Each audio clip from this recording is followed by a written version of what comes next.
and welcome to Of the People, Democracy versus Bureaucracy. Ladies and gentlemen, let's cut to the chase. As we are now seeing under Trump 2.0, the federal government is a bloated, wasteful bureaucracy that's only interested in self-preservation and promoting a woke agenda. And how anyone can defend the monstrosity that is the federal government as if it's some sort of sacred institution is honestly politics at its worst. The question was really never whether the bureaucracy and, quote, the administrative state exists, but how long we are willing to let it continue to bleed America dry while failing miserably at the very tasks that it's supposed to handle.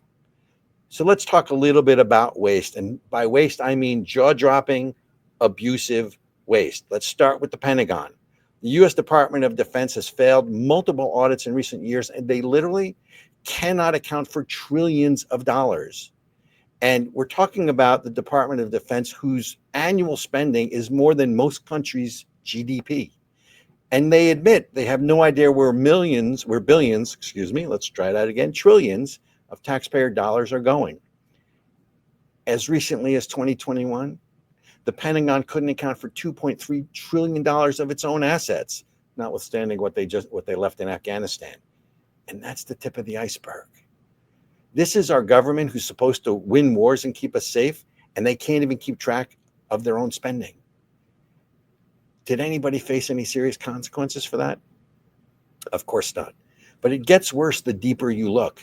Let's look at federal contracting. The government hands out billions and billions of dollars to contracts to private companies every year.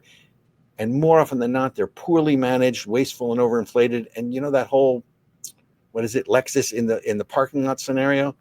It's alive and well in federal procurement spending, where the contractors regularly deliver subpar products at inflated prices. And again, no real consequences. And then there is the famous or infamous F-35 fighter jet, if anyone remembers that perfect example.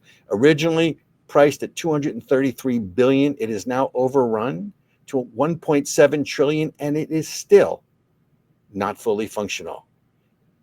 And yet, year after year, programs like these are defended as if failure, they can't fail because it would be such an epic problem. Well, it is an epic problem. And what really hits personally home for me is look at the VA, the Department of Veterans Affairs, which is another sacred cow of the federal government. And this one, folks, makes me mad because the VA is failing the very people who sacrificed their lives for this country. And we're talking about veterans who sometimes wait years for medical care, some even dying before they get the care that they need, all the same time that the VA's budget has grown exponentially over the years, and yet failing to deliver the proper care to our veterans. Why?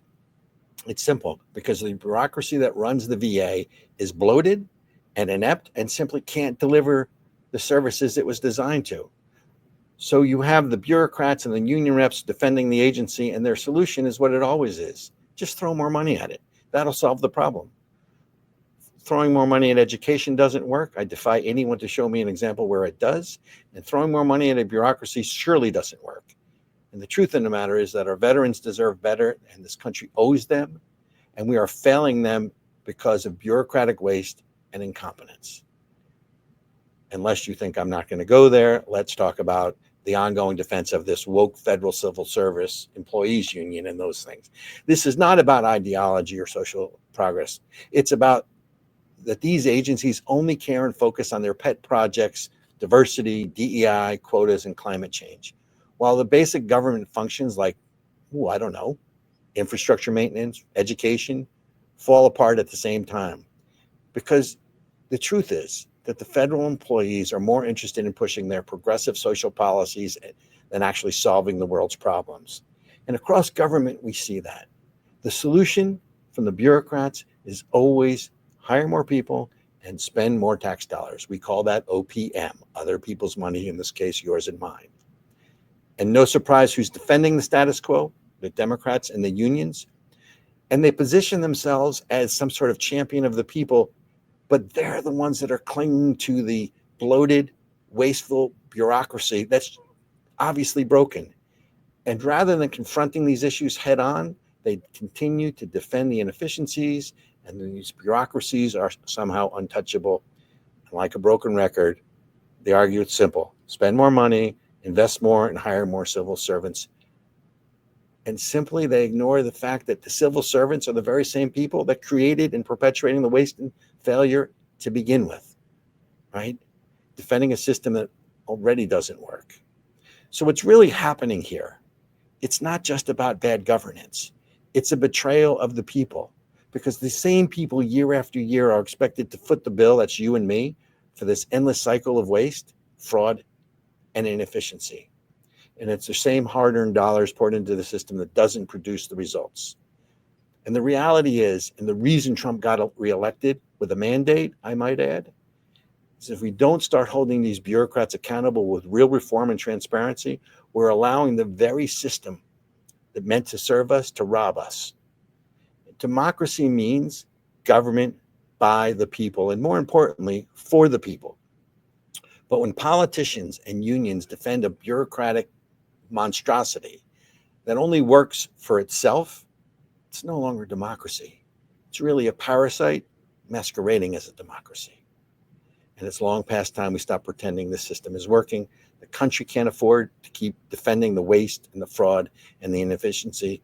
The American people just voted for a change, for something better. And honestly, it's long past time that we demand it. And that's the monologue.